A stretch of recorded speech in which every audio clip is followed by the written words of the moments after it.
2026년 3월 23일, 이날은 한국 주식시장 역사에 기록될 만한 날이었습니다.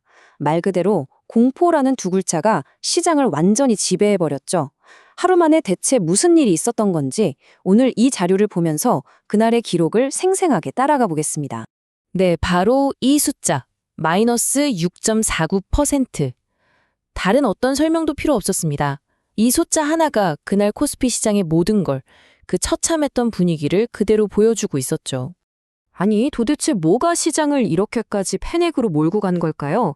오늘 이 시간에는요, 그날 무슨 일이 있었는지, 왜 이런 일이 벌어졌는지, 그리고 가장 중요한 거, 앞으로 우리는 뭘 지켜봐야 할지 하나하나 차근차근 파헤쳐보겠습니다. 자, 오늘 우리가 살펴볼 내용입니다. 먼저 시장이 얼마나 무너졌는지 숫자부터 보고요. 이 사태의 도화선이 됐던 중동 문제, 그리고 그야말로 피바다가 된 증시 상황을 짚어볼 겁니다. 또 이런 상황에서 투자자들은 어떻게 움직였는지, 그리고 놀랍게도 이런 폭락장 속에서 웃었던 종목들은 뭐였는지도 알아볼 거고요. 마지막으로 앞으로의 전망까지 한번 그려보겠습니다. 그럼 바로 시작해볼까요? 네, 첫 번째 순서입니다. 시장 붕괴. 그날의 충격을 이 숫자들로 먼저 확인해 보시죠. 자, 이 표를 한번 보세요. 그날의 충격이 정말 고스란히 담겨 있습니다. 코스피가 무려 6.49%가 폭락했습니다. 코스닥도 상황은 마찬가지였어요. 5.56%나 빠졌죠. 양 시장 합쳐서 거래 대금이 무려 38조 원이에요. 38조. 이건 시장 전체가 그냥 거대한 투매에 휩싸였다. 이렇게밖에 설명이 안 됩니다. 근데 여기서 끝이 아니었습니다. 불난 집에 기름을 붓는 격으로 환율까지 터졌어요. 달러원 환율이요. 이 심리적 저항선이라고 하는 1,500원을 그냥 뚫어버리고 1,510원까지 치솟았습니다. 워낙 가치가 이렇게 순식간에 떨어지니까 외국인 투자자들 입장에선 빨리 빠져나가야겠다 이런 생각을 할 수밖에 없었겠죠. 매도세를 더 부추긴 겁니다. 상황이 얼마나 심각했으면 이날 코스피 시장에서는 매도 사이드카라는 게 발동됐습니다. 이게 뭐냐면 시장이 너무 급격하게 그야말로 브레이크 없이 떨어지니까 시스템이 강제로 잠깐 거래를 멈추는 비상조치거든요. 사이드카가 발동됐다는 것 자체가 지금 시장의 공포가 정말 극에 달했다는 아주 강력한 신호라고 보시면 됩니다. 자, 그럼 도대체 이 모든 혼란은 어디서부터 시작된 걸까요? 시장을 이렇게 패닉 상태로 몰고 간 그 불씨가 뭔지 한번 추적해 보겠습니다. 네, 원인은 바로 중동이었습니다. 미국이 이란에 최후 통첩을 보냈다, 그리고 곧 지상군이 투입할지도 모른다, 이런 소식이 전해지면서 그 공포감이 전 세계 금융시장을 덮친 거죠. 특히나 이런 지정학적 리스크에 민감한 우리 한국 증시는 그야말로 직격탄을 맞은 겁니다. 이 충격파는요, 일부 종목에만 한정된 게 아니었습니다. 말 그대로 시장 전체가 피바다였죠. 살아남은 섹터를 찾기가 더 힘들었습니다. 이 차트를 보시면 바로 이해가 되실 겁니다.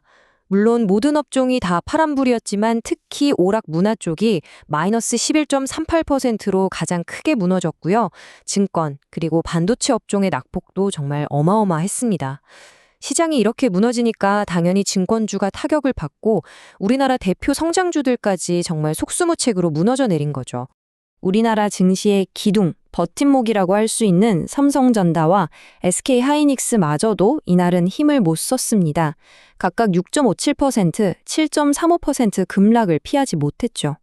시장의 얼굴이라고 할 수 있는 이런 대표 종목들이 이 정도로 흔들렸다는 건 그만큼 투자자들의 일단 팔고 보자는 심리가 얼마나 강했는지 보여주는 대목입니다.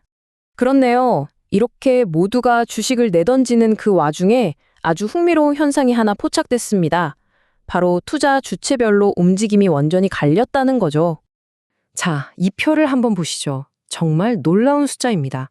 외국인이 3조 6천억, 기관이 3조 8천억, 둘이 합쳐서 약 7조 5천억 원에 달하는 어마어마한 물량을 시장에 그냥 쏟아 부었습니다.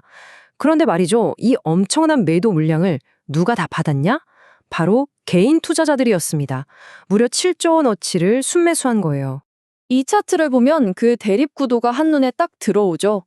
파랗게 표시된 외국인과 기관의 거대한 매도세, 그리고 그걸 온몸으로 받아내는 빨간색의 개인 매수세. 정말 7조 원이 넘는 돈이 맞붙는 그야말로 전쟁 같은 하루였습니다. 개인 투자자들 입장에선 이때가 저가 매수 기회다라고 생각하고 달려들었던 거죠. 흔히 말하는 떨어지는 칼날을 잡으려 한 건데요. 하지만 아쉽게도 그 7조 원이라는 기록적인 매수세에도 불구하고 지수 하락을 막기에는 역부족이었습니다. 그만큼 외국인과 기관의 매도 압력이 훨씬 더 거셌다는 뜻이죠. 그런데 말입니다. 이렇게 모두가 공포에 떨고 있을 때 아주 신기하게도 이 시장의 흐름과 완전히 반대로 움직인 종목들이 있었습니다. 정말 흥미로운 반전이죠. 네, 이 화면에서 그 극명한 대비가 보입니다. 왼쪽을 보시면 반도체, 바이오, 금융 같은 시장의 주류 테마들은 다 무너져 내렸죠. 그런데 오른쪽을 보세요. 친환경 플라스틱, 광통신 이런 특정 테마들은 오히려 불기둥을 뿜어냈습니다. 아니, 이 난리통에 어떻게 이런 일이 가능했을까요? 자, 먼저 친환경 플라스틱부터 볼게요. 이게 어떻게 된 거냐면 중동 리스크 때문에 원유 가격이 뛰잖아요? 그럼 석유화학 원료인 나프타 가격도 같이 오릅니다. 그러다 보니 그럼 상대적으로 재활용 플라스틱이 더 싸지겠네? 경쟁력이 생기겠네? 하는 기대감이 확 살아난 거죠. 바로 이 논리 하나로 에코플라스틱, 삼용 물산 같은 관련 종목들이 무더기로 상한가를 기록한 겁니다. 광통신 쪽도 비슷한 맥락이었습니다. 마침 관련 산업 컨퍼런스가 열렸는데 거기서 아주 긍정적인 전망들이 쏟아져 나왔고요. 무엇보다 요즘 가장 핫한 AI, 이 AI 데이터 센터 수요가 폭발적으로 늘면서 앞으로 광통신 부품 없어서는 안 된다는 미래 성장 기대감이 주가를 그냥 하늘로 끌어올린 거죠. 그러니까 시장 전체의 공포와는 상관없이 우리 갈 길 간다, 자신들만의 호재를 따라서 움직인 겁니다. 자, 그럼 이제 가장 중요한 질문이 남았습니다. 이 혼돈의 시장, 앞으로 어떻게 될까요?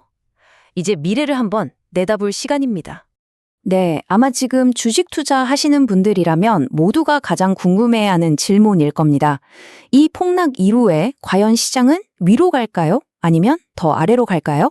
이 분석 자료에 나온 한 문장이 현재 상황을 가장 정확하게 표현하는 것 같습니다. 전쟁 공포가 시장을 지배하며 기술적 분석이 무의미한 패닉 장세가 연출되었습니다. 지금은 차트가 어떻고 수급이 어떻고 하는 기술적 분석이 먹히지 않는다는 거예요. 오로지 전쟁이 날 거냐 말 거냐 이 공포감 하나가 시장 전체를 쥐고 흔들고 있다는 거죠. 그리고 그 공포의 방향을 결정할 운명의 시간이 정말 코앞으로 다가왔습니다. 바로 내일 오전 미국이 이란에 제시했던 48시간의 시한이 만료됩니다. 이 결정적인 순간을 앞두고 시장은 다시 한번 거대한 변동성에 휩싸일 가능성이 높습니다. 자, 이런 상황에서 여러분의 선택은 무엇입니까? 이 공포에 맞서서 기회를 잡으시겠습니까? 아니면 일단 현금을 꽉 쥐고 이 폭풍우가 지나가길 기다리시겠습니까? 시장이 우리 모두에게 다시 한번 정말 어려운 질문을 던지고 있습니다.